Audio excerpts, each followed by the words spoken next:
É dia de pegar a estrada com o Achamos em Minas. E hoje a viagem é até a cidade, que é berço da siderurgia nacional, cheia de cachoeiras e tem o chapéu de palha como patrimônio cultural.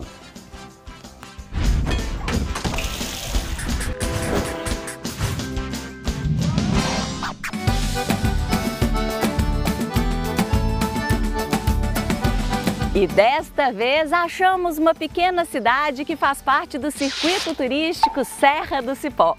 Com pouco mais de 4.000 habitantes, é um daqueles lugares para quem busca sossego e para quem curte a natureza. Mas apesar de pequena, é cheia de curiosidades. Foi o berço da siderurgia nacional e o chapéu de palha foi tombado pelo município como patrimônio artístico e cultural.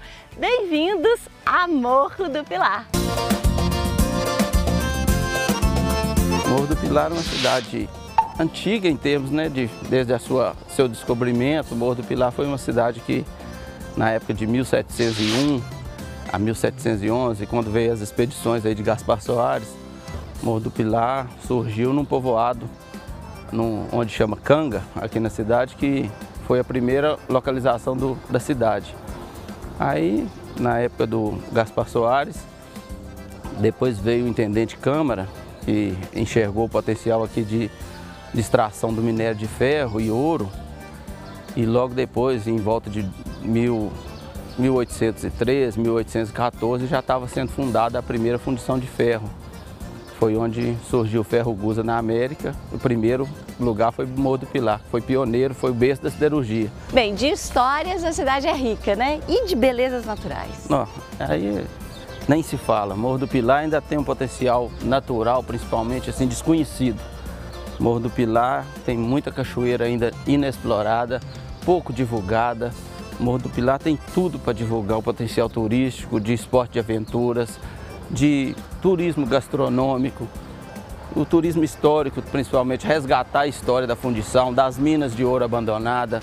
Então o potencial turístico de Morro ainda é uma terra virgem, pode-se dizer assim. Então bora descobrir as belezas dessa terra, com suas casas que estão sempre de portas e janelas abertas para quem quer escutar uma boa prosa, um ritmo de vida tranquilo e um povo acolhedor. Morro do Pilar encanta pela simplicidade. E foi dando uma volta por essa cidade que conheci um pouco mais sobre a história daqui. História que está presente nas praças entre uma conversa e outra e pelas ruas de Morro do Pilar. Em uma delas, inclusive, conheci o monumento Intendente Câmara. E ali, destaque para a maquete da fábrica de ferro do Morro do Pilar, feita pelo artesão Jaider Campos. Uma maquete cheia de curiosidades e lembranças de sua infância. Eu nasci e me criei numa fazenda, está vendo, do século XVIII, de 1835 essa fazenda, foi do meu avô.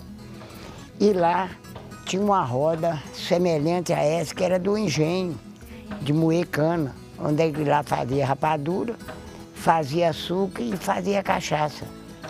Entendi. Aí por essa roda aqui eu fui deduzindo como era o funcionamento da fábrica para tocar o forte, o martelo e o maio. E dessa forma o Jaider construiu uma maquete que virou ponto obrigatório para quem passa por aqui. Por ter sido o berço da siderurgia nacional, a produção de ferro Gusa é um assunto presente em diversas conversas daqui. Bem, e além da sua maquete, o Jaider também tem diversos outros trabalhos. E lá fomos nós conhecer alguns deles. Essas madeiras, assim, a gente vai no mato, para quem não tem costume, não vê, né? A gente vê, quando você já acha uma peça lá no mato, aquilo já está na sua mente, o que você vai fazer daquilo? É mesmo? Você vai vendo, fala, vai dar para ele fazer isso. Aí eu trago e aqui eu acabo trabalhando e fazendo igual aqui o ET. Eu achei isso aí lá embaixo, era uma raiz. Olha. Mas eu vi a cabeça dele e falei assim, tá parecendo o ET, vou fazer um ET dele. Aí eu fiz. Isso aqui parece uma cara do gato, isso é uma raiz de candeia. Eu falei assim, dá para me fazer isso, vou levar e fazer um gato dela.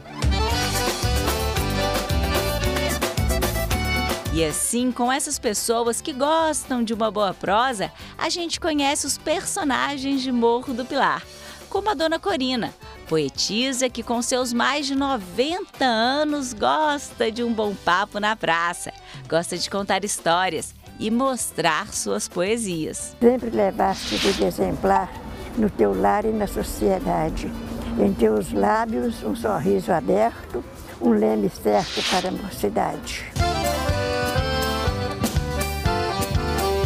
E como o chapéu de palha foi tombado pelo município como patrimônio artístico e cultural, bora falar sobre ele! As irmãs Marisa e Sandra e a prima Marli atualmente são algumas das responsáveis pela produção desses chapéus aqui na cidade. E elas nos contaram detalhes dessa tradição familiar. A minha bisavó ensinou para minha avó, Mariquinha. E a Mariquinha, que era minha avó, ensinou para minha mãe. E a minha mãe ensinou para nós 6. Quando a gente estava pequenininha ainda, minha mãe trançava, meu pai trabalhava na hernia, minha mãe fazia o chapéu. E para ajudar meu pai, aí era um irmão todo ano, um filho por ano, né? Aí depois os mais velhos, a gente foi crescendo, minha mãe foi ensinando a gente, com 6 anos, né, Marisa? 6 anos ela começou a ensinar a trançar, aí nós aprendemos. Só que no momento, até aquele momento, a gente não sabia costurar. Aí nós éramos 6, aí as 4 faziam, as mais novas não. Aí, o que acontece? A minha mãe costurava o chapéu de cada uma. Cada semana tirava para costurar um monte de trança de cada um. Cada um tinha uma conta para pagar. Todo mundo tinha um nome nas vendas, nas lojas. Nós tínhamos que se virar. Aí a costurava de cada um. Aí as menores também foi crescendo e foi aprendendo também. E aqui não é um ofício fácil, né? Ah, não, mas é muito gostoso. Buscamos a palha, cozinhamos a palha no fogão a lenha, colocamos a palha no... lavar, pôr num cimento, num concreto para secar. Aí quando é à noite, já está toda tossida. A gente coloca em cima da grama, com serena ela abre toda. Aí no outro dia a gente pega aquele ferrinho e vai rasgar as palhas para trançar. E o processo é longo e tem que ter paciência. Depois de seca, a palha tem que ser rasgada, trançada e só aí vem para essa engenhoca aqui. E depois da trança pronta, aí a gente passa ela no passador para fazer o chapéu. Então agora nós vamos passar a trança para poder... Quantos dias para a gente fazer ela? Ai, mas peraí, que agora que eu tô vendo, é cada um para um lado, né? Tem que ter concentração, então. Tem. Cada um, se eu tocar desencontrado, assim, por exemplo, assim, ó, agarrando, aí corta a trança. A trança aqui, entendeu? Ó. Tem que ir certinho, cada um para um lado certinho. Não pode encontrar, assim, um torto e outro direito, não. Senão não presta, não. A trança corta no meio certinho.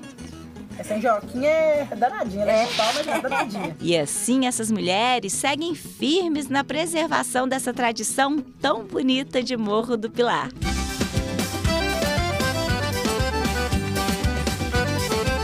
E claro que a gente não pode deixar de ir em busca dos sabores de Morro do Pilar. Por aqui eu fiquei sabendo que é produzido um doce de leite caseiro delicioso, o doce da Diva. Cheguei lá e fui recebida pela própria Diva, o esposo e o filho do casal. Olha, gente, então agora a dona Diva vai fazer esse doce de leite que é tão famoso na cidade, né? É difícil? Não é difícil, não. Mas é segredo. Aí sim, então bora fazer doce de leite.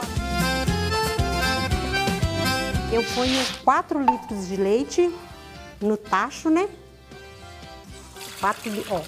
4 litros de leite, 2 litros de açúcar. Agora eu levo ao fogo, né? E lá fomos nós para o fogão a lenha, com direito, claro, a colher de pau. O trabalho não é fácil, não. E a Diva mexe, mexe e mexe. Haja braço para não deixar esse doce perder o ponto. Vou misturar aqui por 1h30. Tem muita paciência também para misturar aqui, que demora, né? 1h30 misturando, né? Demora. E o fogão a lenha dá um gostinho especial? Dá um gostinho especial. E por quê?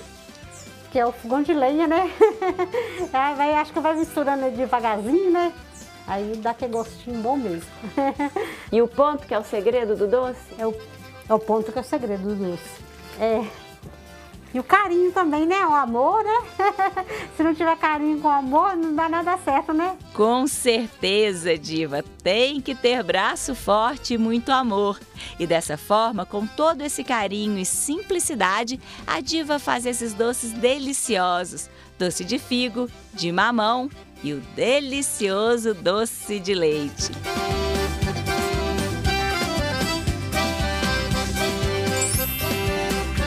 Mas Morro do Pilar também é terra para quem gosta de esportes de aventura. Seguimos para a Cachoeira do Pica-Pau, a 4 quilômetros da sede. Lá conheci o Pedro, o João, o Hernani e o Daniel, amantes da natureza e dos esportes. Hoje estavam praticando canyonismo. Dá só uma olhada! E claro que a gente se diverte. Batendo um papo com o Pedro, que é instrutor desse esporte, fiquei sabendo várias curiosidades do canyonismo. Me conta agora um pouquinho do canyonismo. O que é o canyonismo? É a mesma coisa que rapel? Então, essa pergunta é muito boa porque isso fica em dúvida para a galera. Mas o rapel é uma das práticas, uma das técnicas que a gente utiliza dentro do canyonismo. Então, o canyonismo ele consiste basicamente em progredir o leito do rio. Então a gente chega onde tem água, onde tem um espaço mais confinado, onde tem o cânion propriamente, entra e sai descendo. Não importa o que tem na frente, a gente passa. Geralmente tem cachoeiras, aí para cachoeira a gente usa a técnica do rapel. Vai ter lugar que vai ter que escalar, vai ter lugar que vai ter que pular, vão ter lugares que vai ter que nadar. A gente em alguns momentos enfrenta movimentos de água.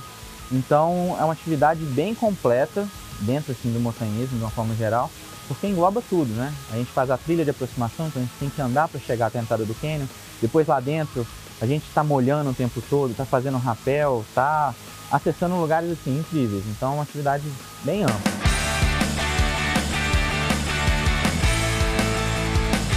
Sem querer ser bairrista, Minas Gerais é o lugar perfeito para isso, Não, né? sem sombra de dúvida, né? Até pela extensão territorial de Minas. Minas tem uma extensão gigante e é uma das caixas d'água do Brasil. Então a gente tem muita nascente, muito rio, muitos cânions em consequência disso.